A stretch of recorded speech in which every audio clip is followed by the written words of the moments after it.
Bonjour, donc j'ai le plaisir de vous accueillir pour cette seconde interview, puisqu'on en avait déjà fait une, avec Claire Castagne. Bonjour Claire, Bonjour Émilie, bonjour à tous et à toutes. tu vas bien? Ça va très bien, merci. Je suis ravie de pouvoir échanger avec toi et partager avec ta communauté de slowpreneurs. Mais moi aussi. Donc Claire, tu vas te représenter, mais je veux juste t'introduire un petit peu. Donc tu es prof de Hatha Yoga depuis quelques temps et Bien, coach en développement personnel spécialisé dans les troubles du comportement alimentaire, la confiance en soi c'est ça, et, et l'épanouissement au travail. Donc tu as une thématique assez large finalement. exactement.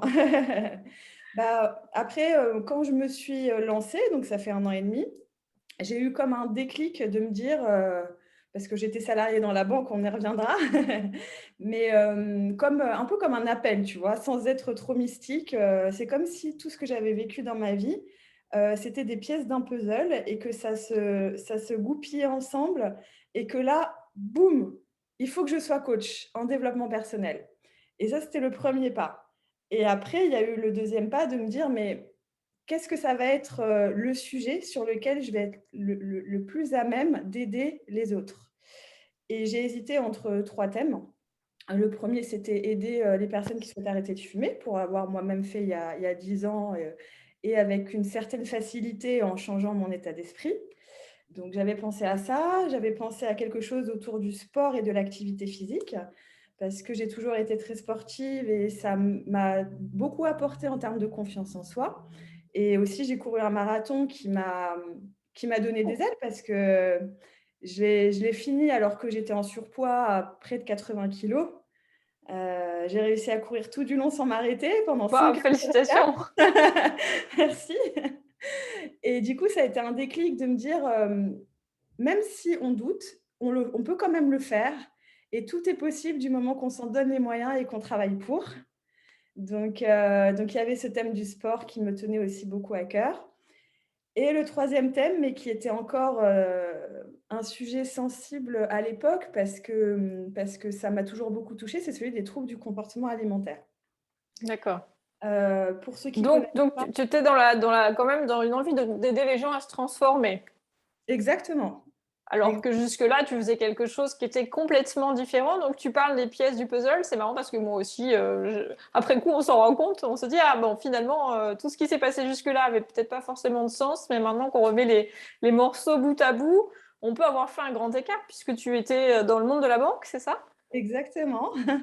Alors moi, j'arrive toujours à trouver des points communs entre des métiers même qui paraissent très opposés. J'ai commencé comme commerciale dans le marketing digital, donc il y avait déjà cette relation client, ce goût du contact, de la négociation, et puis des choses en ligne du coup. Et ensuite, j'ai été conseillère professionnelle dans la banque pendant 5 ans. D'accord. Et donc déjà, il y a le côté conseil et aussi ce côté contact client qui est très important et relation de confiance qui, pour moi, est indispensable dans tout métier de vente et de service. Même pour tous les entrepreneurs, c'est important puisque finalement, on vend pas que nos produits, on vend aussi notre personnalité, ce qu'on est et donc l'important, c'est quand même d'avoir établi la confiance avec, C'est l'audience qu'on a en face de nous. exactement, c'est vrai que c'est un préalable. Donc oui, effectivement, il y a quand même des ponts et j'estime que tout ce que j'ai fait auparavant m'a aussi servi dans ma nouvelle vie puisque j'accompagnais des professionnels à développer leur activité et aujourd'hui, c'est moi la professionnelle. Et pourquoi tu as changé de vie finalement? Qu'est-ce qui a été, déclencheur? Eh bien, justement, le fait d'avoir, guéri de ces troubles du comportement alimentaire, principalement boulimie, hyperphagie dans mon cas, ça a été déjà une telle difficulté pour y arriver, après plus de 10 ans à en souffrir et une telle renaissance de pouvoir consacrer mon temps et mon énergie à autre chose qu'à penser à perdre du poids et à manger. Que je me suis dit: «Bah, en fait, c'est ça le sujet principal sur lequel je veux et je peux aider d'autres femmes, quoi». Donc derrière, bien sûr, en toile de fond, il y a toujours la confiance en soi et comme tu l'as très bien dit, le côté transformation. Parce que je veux montrer aux femmes qu'on peut, commencer à s'aimer tout de suite, même si on est en surpoids, même si on est obèse, même si on a des complexes. C'est pas parce qu'on maigrit qu'on n'aura plus de complexes, en fait. Il faut d'abord commencer par s'accepter et l'acceptation, c'est pour moi le point de départ du changement. Donc l'amour de soi. Exactement. Donc voilà le message qui me tenait à cœur. Et souvent, en tant qu'entrepreneur, je pense que tu vas être d'accord avec moi, on dit que la principale chose à savoir, c'est pourquoi. Pourquoi on le fait? Exactement. Moi, pour donner plus de sens à ça, je demande toujours aux gens, mais quel est ton rêve pour le monde? Parce que pourquoi, parfois, les gens se disent, en première réponse, je veux gagner ma vie. Oui, mais pourquoi? Ok, ça va être le résultat de ton pourquoi. Donc, j'aime bien cette question de quelle est ta vision pour le monde, en fait. Qu'est-ce que toi, tu veux apporter? C'est une Claire. super question. Franchement, c'est une super question et il faut m'arrêter si je parle trop. Vas-y, mais on est là pour que tu parles, donc. Pour le monde. Déjà, commencer par espérer que toutes les mamans soient capables de transmettre à leurs petites filles cette acceptation et cet amour de soi inconditionnel, de ne pas se juger uniquement sur son physique et sur son poids. J'aimerais un monde où on puisse avoir une éducation nutritionnelle, bien entendu avec les bases fondamentales, mais aussi mettre en garde encore plus contre le danger des régimes, le danger de la restriction qui peut amener aux troubles du comportement alimentaire. Dédramatiser aussi ces fameuses maladies parce que une des choses les plus difficiles quand on en souffre, c'est la honte. C'est pour ça que j'ai eu du mal à choisir ce sujet parce que le fait de dire qu'on est ou qu'on a été boulimique, c'est pas évident en fait pour beaucoup de femmes ou d'hommes et donc ça, j'aimerais beaucoup que ce soit plus un tabou parce que si on enlève cette dimension de culpabilité et de honte, en réalité, c'est déjà une partie de la guérison des troubles. Donc Et en même temps, c'est tellement plus facile si toi qui les accompagnes oses le dire et permet de le dire. Ça veut vraiment dire que tu vends la transformation que tu as vécue. Donc, on a d'autant plus envie de le faire avec toi. Donc, c'est voilà, vraiment. Et en plus, si ça a marché pour toi, tu peux pas le garder pour toi. Il faut que tu. c'est ça. C'est presque une obligation morale pour toi de transmettre ça aux autres, finalement. Souvent, on Exactement. dit que il y a beaucoup d'entrepreneurs qui disent ah, j'aime pas vendre, c'est difficile de vendre. Mais si ce que tu vends est quelque chose qui transforme vraiment la vie des gens, tu es obligé de le faire. C'est ça. Et là, tu te sens poussé. Enfin, j'imagine que c'est ton cas. Tu te sens poussé. Tu te dis bon, maintenant, j'arrête la banque, puisqu'en fait, finalement, on avait planifié ensemble cette interview pour parler de la reconversion. Donc, c'est pour ça que je reviens sur le fait qu'avant, tu avais une vie différente. C'est vrai. C'est, c'est, il faut quand même prendre son courage à deux mains, abandonner un job salarié, se dire bon, allez, c'est parti, maintenant je fais ça. Oui. Donc, comment ça s'est passé dans ton couple? C'est vrai que c'est une question bonus. Pas mal. Je reviens sur la reconversion. Faut être soutenu quand même quand on se lance dans une aventure donc du coup d'entrepreneur. C'est vrai, après, quelque part dans ma vie, ça s'est bien goupillé puisque j'ai commencé l'aventure en janvier 2020 et à cette époque, j'étais célibataire. D'accord. Et comme j'avais mon boulot dans la banque qui est à peu près 39 heures, donc qui demande quand même beaucoup d'énergie et d'implication, le soir, je rentrais, j'étais quand même très fatiguée. Mais j'arrivais à trouver l'énergie pour travailler sur tout mon temps libre, surtout au début, tous les week-ends, un peu le soir et toutes les vacances, à la fois pour lancer mon activité et pour me former. Et puis en septembre 2020, j'ai eu le Covid, j'ai été obligée de dormir et de ne rien faire. Et ensuite, ça m'a permis de ralentir un petit peu. Et là, j'ai rencontré quelqu'un qui est entrepreneur aussi et donc qui m'a soutenue et puis qui a connu cette phase où j'ai pu quitter mon job salarié il y a seulement 2 mois. D'ailleurs, grâce à un dispositif, c'est la loi Macron. Si l'employeur refuse la rupture conventionnelle, sachez que vous pouvez faire un dossier auprès d'une commission, c'est Transition Pro. Donc, vous trouverez toutes les informations sur Internet. Et si la commission reconnaît votre projet comme réel et sérieux, vous pouvez avoir droit au chômage. D'accord. Donc, c'est Super. ce qui m'a permis de me lancer à plein temps. D'accord. Ah bon, on remettra les infos. Je remettrai les infos sous la vidéo. Je ne savais pas que ça existait. Ça, c'est super intéressant. Voilà, donc Ok. c'est grâce à ça que j'ai pu enfin trouver le temps pour me consacrer à plein temps depuis 2 mois. Et c'est vrai que tout mener de front pour passer de 0 à 100 en termes de rémunération, dans mon cas, c'était pas possible. J'ai trouvé des clientes, j'ai commencé à développer, mais pas de quoi me payer un salaire, en faisant, la banque à côté, c'était pas possible, quoi. C'est sûr, c'est sûr. Et alors, tu parles beaucoup des femmes. Donc, Oui. tu as choisi d'accompagner spécifiquement les femmes. Pourquoi? Alors, bah, souvent, en tant qu'entrepreneur, on demande de se projeter, son client idéal. Donc, pour moi, c'est une femme parce que les troubles du comportement alimentaire concernent, je crois plus de 95 quand même de femmes D'accord. aujourd'hui.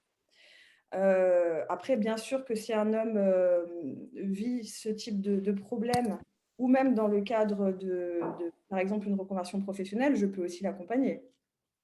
Mais bah, étant moi-même une femme, je pense que je suis plus proche des problèmes que la société un peu nous crée, si je puis dire, sur l'image de soi, la confiance en soi, tout ce qui est lié au surpoids, et même l'alimentation, en fait. Je sais pas ce que tu en penses, mais j'ai l'impression qu'il y a pas tant de femmes que ça qui arrivent à manger de façon, libre, sans se poser 15 000 questions, et qui ont jamais fait un régime de leur vie, quoi.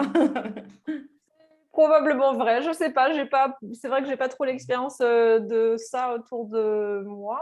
Alors moi, j'ai une maman qui a toujours été toute fine, donc D'accord. elle a eu beaucoup de chance. Mais ma grand-mère a fait des régimes et moi, je surveille quand même aussi.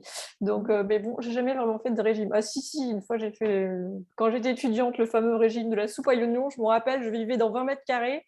Donc, j'avais toutes mes affaires, parce que c'était tout petit, peut-être c'était 12 mètres carrés. 12 mètres carrés, c'était minuscule, qui sentait l'oignon. Donc, ça m'a dégoûté pour toujours des régimes. J'ai plus jamais après fait ça. Ah voilà, si vous Mais, faire un régime, faites la soupe à l'oignon, comme ça va vous vacciner. voilà, oublié. Et du coup, tu te sers des outils du yoga aussi, ou est-ce que c'est quelque chose que tu fais à côté? Parce que finalement, entre l'accompagnement du comportement alimentaire et le yoga, Oui. euh, donc ça fait partie de ton programme, ou est-ce que tu accompagnes aussi les personnes qui font du yoga de Alors, manière il y a à la large? fois 2 volets et en même temps, j'incorpore dans des programmes. Donc pour être plus précise, je fais mes coachings, principalement en ligne et c'est D'accord. des coachings d'1 heure, sur Zoom pour accompagner, à travers, des exercices, je me forme aussi à l'hypnose, la psychologie positive et cetera. Donc là, on parle des troubles du comportement alimentaire et souvent de beaucoup de choses qu'il y a autour. Mais c'est vraiment coaching pur. Et à côté de ça, je donne des cours de yoga, en présentiel et en ligne, notamment sur Instagram où je fais 2 lives par semaine. Et là, par exemple, bon, j'anticipe peut-être un peu l'actualité, mais je sors, mon premier challenge, sur, le blog, heureuxcoach.fr. Et ce challenge, c'est 5 jours pour, se libérer des compulsions alimentaires. Donc c'est un D'accord. challenge gratuit et en s'inscrivant, bah, vous recevrez chaque jour une posture de yoga avec, la vidéo pour expliquer comment la prendre et un exercice de coaching avec chaque jour un thème. Par exemple, apprendre à dire non, se libérer des émotions, réveiller la Ok. guerrière qui est en soi, et cetera. Super, je mettrai ça sous la vidéo. Du coup, en fait, tu as rejoint le groupe des slowpreneurs il y a un moment déjà. Oui, J'ai pas vérifié, mais tu fais partie des premiers membres, je crois, hein. ah oui, Et d'accord. pour toi, c'est quoi le slowpreneuriat? Ah bah, le slowpreneuriat, alors si on traduit stricto sensu, il y a cette dimension de rythme lent. Mais ma définition, c'est pas exactement ça. Ma définition, c'est en tant qu'entrepreneur, apprendre d'abord à s'écouter et à organiser son activité en fonction de son propre rythme. Moi, par exemple, j'ai un rythme, assez speed, ce qui peut paraître paradoxal pour une prof de yoga, mais j'ai beaucoup d'énergie et donc je peux, par exemple, travailler, du lundi au samedi, je compte pas trop, mais je peux travailler des journées 8 heures, 10 heures ou peu importe. Tu Mais avais fait le test pour le design humain? Tu connais ton profil et ton type? rappelle-moi le nom du test? Tu sais, le design humain, on en avait parlé dans le... Oui, oui, oui, oui. Que tu as l'air d'avoir l'énergie d'un générateur, c'est pour ça que je te pose la question. Mais si tu sais pas, c'est pas grave. Je me souviens plus. Je me souviens plus. D'accord. C'est possible. En fait, c'est important parce qu'on n'a pas tous les mêmes niveaux d'énergie et enfin, le design humain, c'est plus large que ça, mais ça te permet de savoir si tu as une énergie. Le générateur, par exemple, a une énergie un peu comme le lapin, tu sais, avec sa pile Duracell qui dure longtemps. Et donc, mais il y a d'autres types, comme le projecteur, par exemple, qui ont une énergie beaucoup, qui sont pas des moteurs énergétiques. Et donc, du coup, qui ont besoin de plus de se reposer, qui sont plus sensibles au burn-out. Donc, c'est important de savoir quand tu es entrepreneur, quel est ton type pour savoir sur quoi tu peux t'appuyer, quelles sont tes ressources. Enfin, c'est plus large que ça, mais c'était C'est intéressant. Oui. Ça me fait penser intéressant. à Ayurveda un peu. Il y a 3 profils aussi. Effectivement. Ah oui, d'ailleurs, alors, il y a beaucoup d'entrepreneurs qui sont Pitta, donc Oui, qui ont l'énergie du feu. voilà. Toi, tu connais ton dosha aussi? Bah, devine. Il doit y avoir du Pitta dedans. Voilà. Exactement. Ok. Donc voilà, je pense que le slowpreneuriat, c'est se connaître et se préserver. Parce que dans les métiers, je pense que dans cette communauté, dans cette belle communauté des slowpreneurs, il y a beaucoup de métiers du bien-être, d'aide, du soin des autres. Sauf que pour pouvoir donner aux autres, il faut soi-même être bien, en fait. On est entièrement d'accord. Parce qu'en tant que coach, si moi j'ai des problèmes dans ma vie qui ne sont pas réglés, bah, il y a personne qui va me contacter pour un rendez-vous, hein. Ça, je peux en être sûre, hein.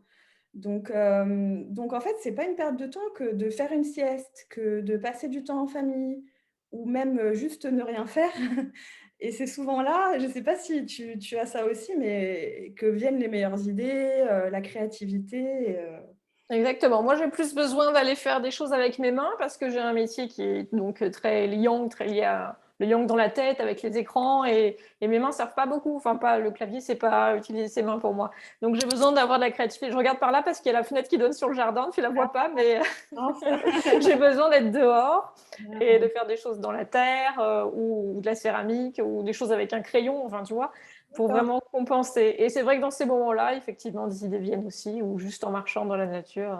Mmh. Donc voilà, pour moi, c'est ça le slowpreneuriat, c'est trouver cet équilibre. Alors, c'est pas facile hein, quand on est à son compte, les frontières pro-perso sont quand même très floues. Du coup, comment ça influence ton activité aujourd'hui, cette envie d'être slowpreneur et de cheminer sur le chemin, sur le slowpreneuriat, oui, vers le slowpreneuriat? Eh bien, dans mon cas, c'est apprendre à ne pas culpabiliser si, il y a des jours où j'ai besoin de temps, off, qui sont, en dehors de mon activité pure. C'est faire confiance au processus aussi. Et ça, je l'ai appris, un peu dans la douleur, pendant mon lancement parce que, je pense avoir frôlé le burn-out, à plusieurs reprises et heureusement, j'ai eu un super coach. En tant que coach, je me fais aussi coacher, qui m'a rappelé que l'entrepreneuriat, ce n'est pas un sprint, c'est un marathon et que ça sert à rien de s'épuiser, de forcer et aussi, de comparer ce rythme à une plante qui grandit, en fait. La phase de lancement, c'est le germe, on cherche l'idée, on cherche nos clients et puis après ça pousse, ça fleurit. Mais le rythme de la nature, c'est pas nous qui le décidons, en fait, ça prend du temps. Exactement. Et le problème qu'on a souvent, c'est qu'on va chercher à l'extérieur aussi, et qu'on regarde ce que font les autres, mais ils ont planté les graines à différents moments. Et Exactement, donc, on ne peut pas avoir le même jardinage, entre guillemets, avec eux, puisqu'ils ont fait d'autres choses. Ils ont, exactement. voilà, donc il faut vraiment aussi prendre un temps de retour à soi et parfois se couper. On a malheureusement tendance. Les réseaux sociaux, c'est super, ça nous permet de communiquer avec plein de gens, dans nos deux cas respectifs, de rencontrer nos communautés. Mais il y a quand même une problématique que je trouve qui épuise beaucoup, en tout cas les slowpreneurs, Oui. c'est l'envie de regarder ce que font les autres et passer beaucoup de temps à faire un scroll infini sur Instagram, par exemple. Enfin, moi, je sais que c'est ce que j'essaye de ne pas faire parce que sinon, j'ai pas le temps. Et puis j'aime entreprendre à partir de qui je suis. Donc, c'est aussi important. Voilà, bien sûr, on n'est pas tout seul sur notre marché. Il faut qu'on sache ce que font les autres, mais à un moment, il faut arrêter de regarder. Oui, oui, je suis d'accord parce que, on peut bien sûr on est obligé de s'inspirer, je pense, parce qu'on baigne un peu dans un secteur, dans un milieu Moi, par exemple, dans le yoga, bah, je suis énormément d'autres profs de yoga et ça nourrit aussi ma créativité. Je pratique de mon côté, je prends aussi des cours de yoga et sans ça, je ne pourrais pas moi-même enseigner. Donc, pour moi, c'est quand même important d'avoir ça, mais sans être dans la comparaison. Se dire qu'on a tous sa place sur le marché, parce que comme tu le disais à un moment, en fait, c'est notre personnalité qui va Et attirer ben, la. c'est toute ton histoire, en fait. Et la tienne est particulière, la mienne est particulière, mais c'est vrai que si toi, tu as cette approche du yoga avec tout ton passé, euh, mais tout ton passé, c'est-à-dire aussi tes expériences professionnelles, tes expériences personnelles avec les troubles alimentaires, tout ça fait que tu as ta façon de transmettre le yoga ou de coacher tes clients, et c'est ça qui fait la richesse. Du coup, j'aime penser que dans ces cas-là, il n'y a pas de compétition, puisque finalement, en fait, tu vends toi-même, tu vends ta transformation aux autres, et c'est assez inspirant, suffisamment pour, voilà. Puis en fait, on n'attire pas tous les mêmes personnes aussi, c'est ça qui est intéressant. Bien sûr, un client qui va bien matcher avec moi, ce sera peut-être pas le cas avec une autre coach ou prof de yoga et vice versa et tant mieux, parce qu'on a nos personnalités et d'ailleurs, j'en profite pour un point qui me semble important, c'est serrons-nous les coudes entre, entrepreneurs, même si on est confrères, collègues, par exemple toutes les 2, voilà, on est coach, on pourrait se dire, reconversion pro, bon, il y a une petite partie en commun, mais c'est pas grave, au contraire, c'est génial de pouvoir échanger entre pairs. Et puis peut-être moi, si j'ai des clients, un jour, je pourrais te les envoyer et vice-versa. C'est Mais exactement pour ça que la plateforme les slowpreneurs existe, en fait, parce que l'idée, c'était, pour moi, le slowpreneuriat est un peu plus large que ce que tu l'as défini. Il n'y a pas uniquement cette dimension de prendre soin de soi. Il y a d'accord, aussi une dimension, déjà, il y a une dimension environnementale importante, puisque le mouvement slow, à l'origine, il est quand même aussi lié à ça. Donc, il y a toute cette partie d'écologie, qu'elle soit intérieure ou extérieure. Et il y a aussi la notion de collaboration, en fait. L'entrepreneuriat que j'appelle conventionnel est très, très, très yang dans son énergie et, est basé sur le manque, en fait. Donc, la compétition, la concurrence. Alors que pour moi, le slowpreneuriat doit être basé sur une autre énergie, sur la collaboration, justement.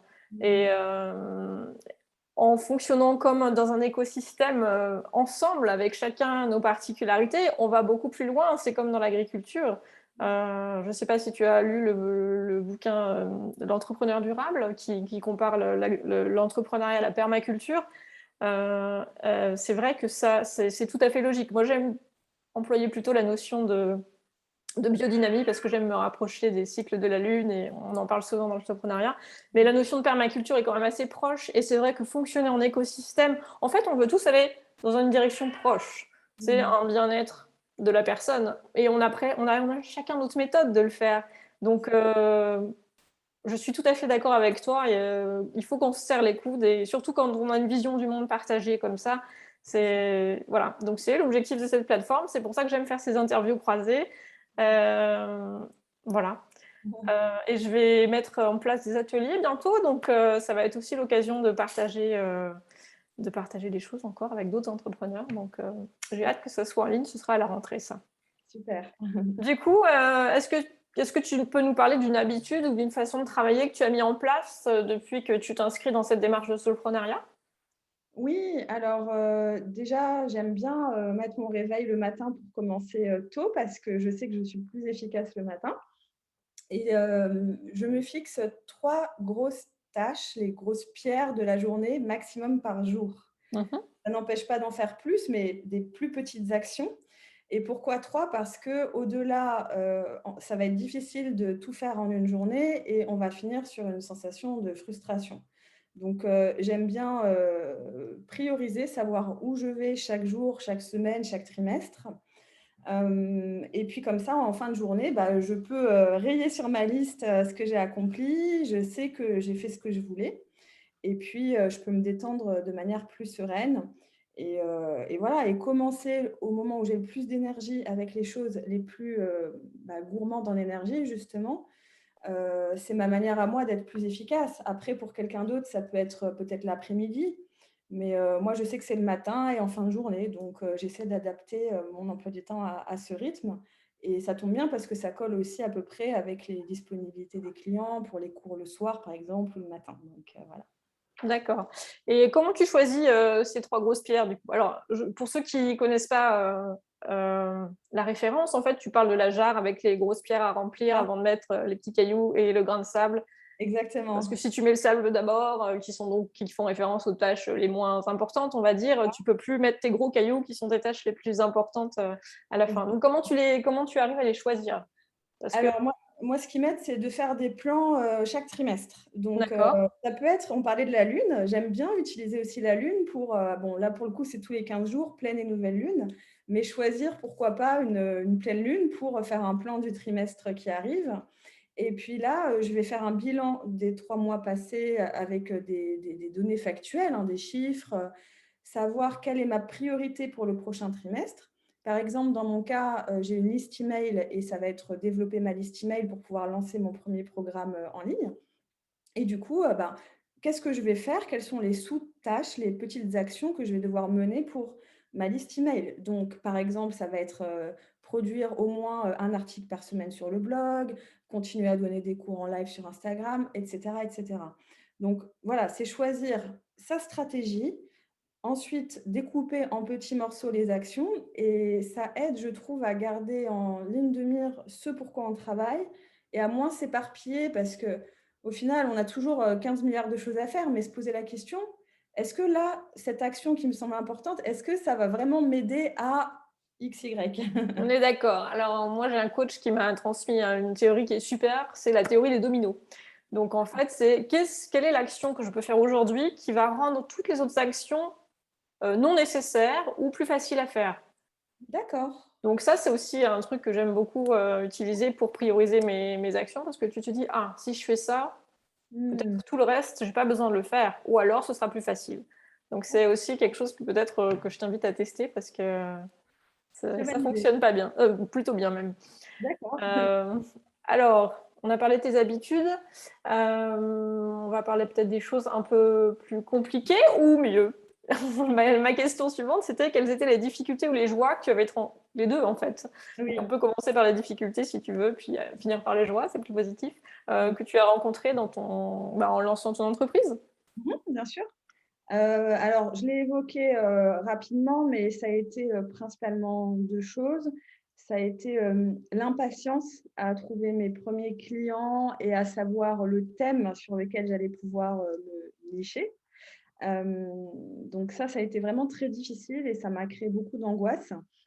Donc heureusement que j'ai su me faire accompagner à ce moment-là pour prendre le recul que je n'avais pas. Et puis, la deuxième grosse difficulté, c'était, le temps, en fait, la fatigue de m'imposer, un rythme, aussi soutenu en plus, d'un travail, salarié à plein temps. Voilà, alors j'allais dire épuisant, oui et non, mais ça aurait pu le devenir si j'avais pas, reculé un peu à un moment donné. Parce que, en fait, la phrase qui m'a aidée à ce moment-là, et encore une fois, elle vient de mon coach, c'est de se dire: «Ta joie est la juste mesure». Quand tu perds la joie à créer ce que tu fais, bah, là, c'est peut-être que tu te mets trop de pression et que tu es plus dans cette bonne dynamique et qu'il est temps de faire une pause. Exactement, ça rejoint aussi le profil générateur dans le design humain. En fait, tu as besoin beaucoup de joie dans ce que tu fais chaque jour. Et Ouais, voilà, justement, alors Cynthia, que j'ai interviewée la dernière fois, et qui m'accompagne aussi dans le programme fondamentaux pour coacher justement les entrepreneurs qui veulent devenir solopreneurs. Elle d'accord. dit, tu fais ton audit en fait, tu te fais une liste de kiffs. Donc, Ah, qu'est-ce que tu kiffes dans ta journée ou dans ta vie d'entrepreneur et qu'est-ce que tu kiffes pas? Est-ce que tu kiffes pas? Soit tu le fais plus, soit tu mmh, le délègues vraiment. et oui, Pour vraiment que la joie soit un moteur de ta vie d'entrepreneur. Parce qu'après tout, on fait ça aussi pour ça. c'est ça. Donc, si on perd la joie en route, ça n'a plus trop de sens. On n'a plus le feu sacré le matin pour commencer Exactement. la journée, quoi. Donc, c'est vraiment important de remettre la joie au centre de ce qu'on fait. Exactement. Donc ça, c'est un message qui m'a beaucoup aidée.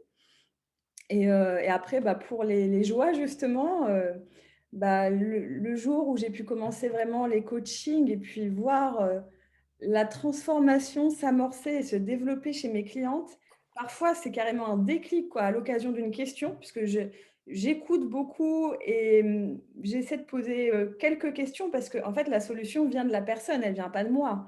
C'est à la personne de mettre les choses en place dans sa tête pour trouver la solution qui lui convient et quand je vois ce petit: «Ah mais c'est ça!» dans les yeux de mais c'est tellement beau, quoi, c'est pour ça que je me lève le matin.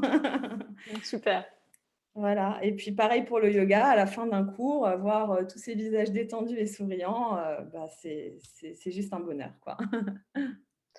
Est-ce qu'il y a des choses que tu ferais différemment ou pas de la même façon? Si tu étais, voilà, toi aujourd'hui, si tu pouvais parler à Claire d'il y a un an, puisque ça fait à peu près un an que ton entreprise est en place, c'est ça? 1 an et demi, 1 an ouais. et demi, qu'est-ce que tu lui dirais ou qu'est-ce que tu lui Bah, conseillerais de faire? je lui dirais que chaque étape a son importance et que ça sert à rien de se précipiter.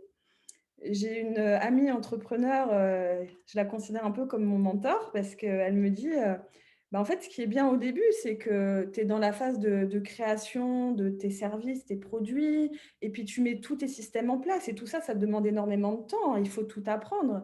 Moi, j'ai appris à faire un blog, j'y connaissais rien, j'ai tout appris de A à Z et donc finalement, le fait d'avoir pas ou peu de clients au début, bah, c'est parfait parce que c'est ça qui te permet de lancer tout le reste. C'est vrai.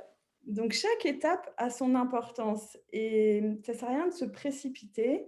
Il faut profiter du processus. Parfois, ça va pas assez vite qu'on le voudrait, mais c'est pas grave parce qu'au final, c'est un peu comme en amour, il faut être prêt pour avoir ses premiers clients, C'est pour faire pour la bonne ça que rencontre. j'adore le mantra «hâte-toi lentement», que Oui, j'utilise en latin avec le festina lente et hein, parce que c'est vraiment ça, en fait.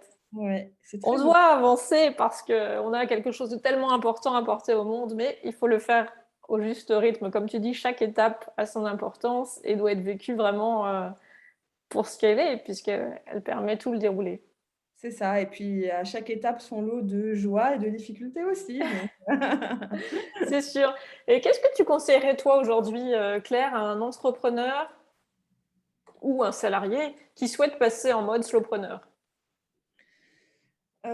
Alors, je lui conseillerais pour commencer ben, là aussi on l'a évoqué, mais trouver son pourquoi, quel est son rêve pour le monde, comme tu le dis si bien.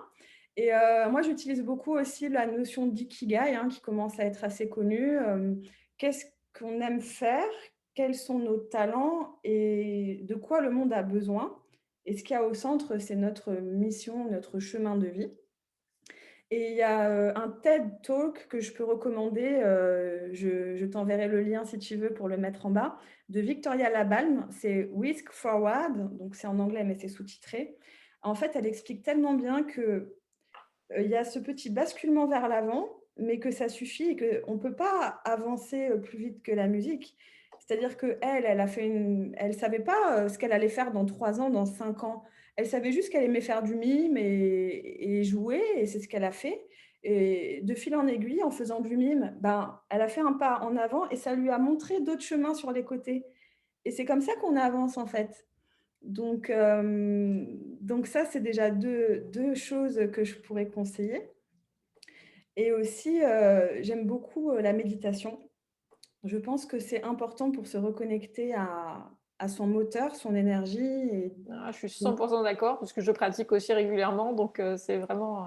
voilà, de donner du sens, prendre du recul et notamment, il y a, pour ceux qui connaissent, la méthode MBSR, c'est le médecin, John Kabat-Zinn qui a créé un programme de 8 semaines aux États-Unis, donc il y a un livre dessus et surtout dans son livre, il parle d'une méditation très simple, hein. Donc, juste s'asseoir sur un coussin ou sur un fauteuil, comme toutes les méditations, ben, en général en silence, on se reconnecte à sa respiration et se poser la question: «Quel est mon chemin?» Juste ça et laisser venir les images, les sensations, peut-être des couleurs, voilà et quand on se sent un peu perdu, ce qui est souvent le cas au début, bah, prendre le temps, voilà, de méditer, peut-être faire du yoga, faire ce qui nous fait du bien et puis laisser venir à soi voilà, l'intuition en fait, faire confiance, faire Ah, conf c'est bien, merci pour ce conseil. En plus, tu enchaînes sur ma question suivante, qui était, quel est le rôle, quel rôle joue l'intuition, la sensibilité ou ton instinct? Ce sont des choses différentes, mais qui ouais. vont quand même dans le même sens. Ouais. pour toi dans la gestion de ton entreprise? Parce que dans l'entrepreneuriat conventionnel, en fait, on n'en parle pas vraiment et Ouais. nous, chez les solopreneurs, c'est une notion qui nous tient à cœur donc est-ce que tu veux nous en parler? Bien sûr, bah, justement, c'est la fameuse, petite voix intérieure qu'on peut apprendre à écouter si on le souhaite, mais c'est tellement important parce que c'est notre guide, en fait. Et moi, j'ai l'impression que notre, bon, on va dire chemin de vie plutôt que mission de vie, mais ça peut être quelque chose qui nous dépasse un peu, en fait. Moi, j'ai l'impression que ma mon métier actuel m'a choisi plus que je ne l'ai choisi, en fait. Je suis d'accord avec toi, c'est un peu ça. Et du coup, tant mieux parce que c'est quelque chose qui me rend heureuse et qui permet aussi aux autres, que j'accompagne de s'épanouir. Mais pour ça, et ben, il faut se connecter à son intuition. Et attention, ça demande beaucoup de courage parce que, nos propres choix, nos propres envies ne sont souvent pas en adéquation avec les envies de notre entourage et de la société. Moi, ma famille n'a pas validé, mon nouveau métier et je m'en suis pris plein la poire et j'ai le seul soutien que j'ai eu, c'était le mien, en fait. Mais parce que j'étais capable de puiser en moi, d'écouter ma petite voix, je savais que j'étais sur la bonne route et comme pour le marathon, je me donne toutes les chances d'y arriver et je sais au fond de moi que j'y arriverai et c'est ça le plus important, en fait. Le regard des autres, c'est pas important parce que notre vie, on n'en a qu'une.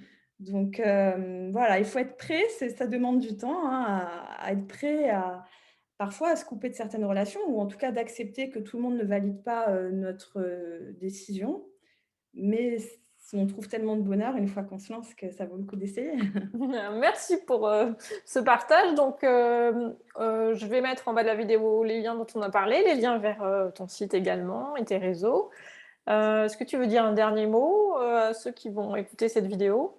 Eh bien, déjà merci Émilie parce que, ce que tu nous partages à travers, toutes ces belles valeurs du slowpreneuriat, c'est vraiment très inspirant et bah, ça m'a beaucoup aidée aussi moi dans mon cheminement. Donc j'espère que cette interview et les conseils d'Émilie en général pourront aussi vous aider. Donc, voilà, croyez en vos rêves, faites-vous confiance et faites aussi confiance à la vie parce que les opportunités arrivent parfois d'une manière, où on ne les attend pas. C'est bien dit. Alors sur ces mots, je te remercie également, d'avoir partagé tout ça avec nous, Claire Merci beaucoup et Émilie. au plaisir, de rediscuter avec toi bientôt et À pour ceux très qui nous bientôt. écoutent, à très bientôt également. Donc, cette vidéo va être diffusée, bientôt. Enfin, ceux qui vont la regarder le sauront. À bientôt. À bientôt. Heu